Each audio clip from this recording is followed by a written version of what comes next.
नमस्कार मित्रांनो, मी कृषी डॉक्टर सूर्यकांत. आजच्या व्हिडिओमध्ये जाणून घेऊया की खरीप हंगामामध्ये पेरणी करण्यापूर्वी आपण बियाण्यांवरती कोणती बीज प्रक्रिया करायला हवी.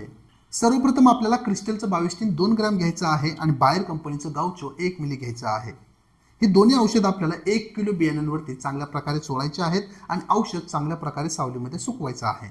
2 तास बियाणं चांगल्या प्रकारे सावलीमध्ये सुकल्यानंतर त्याच्यावरती आपल्याला जीवाणू संवर्धकांची प्रक्रिया करायची आहे. त्याच्यामध्ये तुम्ही नत्र स्थिरीकरण करणारे जीवाणू 2.5 ग्रॅम घेऊ शकता आणि स्फुरद विरघळणारे जीवाणू 2.5 ग्रॅम घेऊ शकता. हे दोन्ही जीवाणू आपल्याला प्रति किलो बियाण्यांवरती चांगल्या प्रकारे चोळायचं आहे आणि तयार झालेलं बियाणं मित्रांनो थोड्या वेळ सावलीमध्ये सुकवून अर्धा तासाच्या आतमध्ये पेरणीसाठी वापरायचं आहे.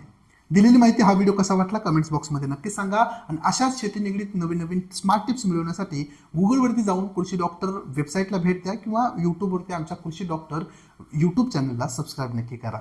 धन्यवाद.